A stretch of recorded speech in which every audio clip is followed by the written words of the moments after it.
Coming up on Valley News Live at 6, friends remember the Minnesota woman who was killed last week. An accused murderer takes the stand to offer up his side of what happened the day his mom and a Grand Forks police officer died. Plus, a progress report on the efforts surrounding Gigi's Playhouse. Valley News Live at 6 starts right now. This is Valley News Live at 6. New tonight at 6, a mother of 4 being remembered after police say she was killed by her husband last Friday in rural Pennington County.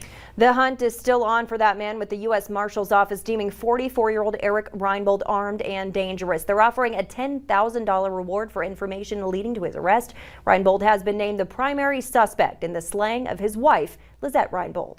Valley News Team's crime and safety reporter Bailey Hurley spoke to friends and co-workers of Lizette today in a story that you'll only see here on Valley News Live. Don't remember Lizette because of her husband or what happened to her. I want everybody to remember her as like this strong, independent woman who dedicated her entire life for her kids. Jolene and Lizette Reinbold met nearly 7 years ago through their daughter's dance studio. And as Jolene says, the rest is history, both for their daughters and each other, becoming more inseparable as the days went on. We were not friends, we were sisters. We will go to Mexican restaurants, we will go any place together, and we will always introduce ourselves. Yeah, she's my sister. Jolene describes Lizette as strong and wonderful, saying Lizette was always putting others before herself, especially her kids. She will be taking care of the farm place where she will cut the grass. She will have 3 jobs. Her kids was the most important thing in her life. Lizette's oldest just turned 14, with the youngest only 7. I never experienced anything like that.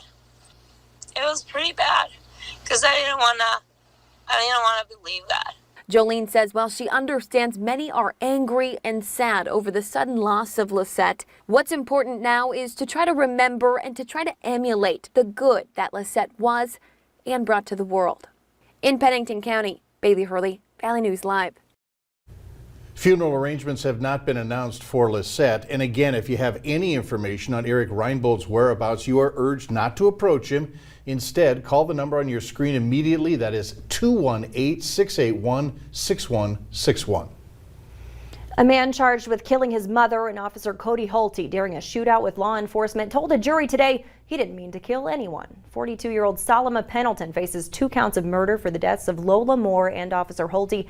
Investigators say Moore was shot when Pendleton exchanged gunfire with law enforcement. Pendleton admitted that his bullet killed his mother, calling it a ricochet. He told jurors he wasn't thinking clearly after seeing his mother's body. Hulty was killed in a subsequent exchange of gunfire. The shooting began after 2 Grand Forks County deputies attempted to enforce an eviction on Pendleton and his mother for not paying rent. This 31-year-old woman has been arrested, accused of stealing an 89-year-old man's car and then crashing it into a fence. Jamie Singer is facing several charges, including robbery and reckless endangerment. The car she's accused of taking was stolen in the 2700 block of 18th Street South in Fargo. There's been plenty of sunshine this afternoon, although there's been some smoky conditions as well. Here's Hutch with the latest. Hutch. Stacy, thanks so much. Good evening, everyone. Yes, we still have smoke as we head into the evening hours. Some of us will see another setting sun that's, well, doggone red, as it's had been the past couple of nights. This one in Euclid. Thanks, Katie, for uploading your photo. Take a look at this one, though. Up in the Can-Do area of Towner County, you can actually see as the disk of the sun setting below, it's just darkened down here by the thickness of the smoke in the atmosphere. It's providing those red sunsets. Some will see that tonight. Some will get a break from the smoke. I'll have hour-by-hour details on that. But for this evening, 70s after sunset. The wind starts to taper off too. It has been gusty from time to time, and it is out of the south. In Grand Forks, 70s after sunset, with some clouds of the high variety out there. We'll have hour-by-hour details on a chance of rain, and we'll look more closely at that smoke, which I think will actually get worse for some of us as we head through midweek. More on that in a minute. All right, thanks so much, Hutch. It has been 3 years since Brenda Cardis disappeared, and authorities say they continue to investigate. Cardis checked out of Center Inc. on July 12th of 2018, supposedly to go to a local park, but didn't return as scheduled. Her remains were found on August 22nd of 2019 at Riverside Cemetery. Police are asking anyone with information on her death to contact them. A civil rights lawsuit has been filed in U.S. District Court in Minnesota by the parents of two teens killed in a crash back in 2015. Ray and Catherine Kavalvog have named 7 people in total in that lawsuit, 4 who were employed by Park Christian School and 3 with Minnesota State Patrol at the time. Their sons, Zach and Connor, were involved in a crash on I-94 near Dalton. They were riding with other players and coaches to a tournament in Wisconsin. The lawsuit alleges one of the coaches led a 3-vehicle caravan and passed a semi-truck. Another vehicle passed in front of the same semi but cut it off, causing it to swerve into the passing lane where the Kavalvog's vehicle was. Zach Kavalvog was not able to avoid that semi, causing his truck to roll and ejecting 2 of the passengers from the truck. The man accused of spray painting hateful graffiti on a Moorhead mosque in April has pleaded guilty to gross misdemeanor harassment. Benjamin Enderle was arrested after a Walmart employee showed police surveillance video of him purchasing red spray paint, which was used in the vandalism. He admitted to police that he spray painted the mosque, claiming it was a joke. The trial for a former West Fargo teacher has been delayed until October. It was set to begin tomorrow. Ronald Thompson was charged back in February, accused of luring a minor after a detective in Florida found that he was posing as a 14-year-old while chatting online. If convicted, he could face up to 10 years in prison. Another trial set to begin tomorrow appears to be off. A change of plea hearing has now been scheduled for Elijah Viestens. He's charged with manslaughter and other charges in the death of 21-year-old Isaiah Johnson. Viestens told police he was drinking in the hours before the car accident. Cactus Jack's Saloon was fined $500 last month for serving alcohol to Viestens, who was only 19 at the time. It's been 2 months since fire destroyed Gigi's Playhouse in South Fargo. Over the last 60 days, Gigi's has resumed a limited in-person schedule with more than 100 hours of participation. That was during the month of June. However, more space is needed and a new location has been secured. And if you're looking to help them with rebuilding, go to our website for details. That's valleynewslive.com. IT departments across the country are on high alert following the recent uptick in ransomware attacks. The most recent large-scale hack was the Cassia ransomware attack, which happened over the July 4th weekend, impacting hundreds of businesses.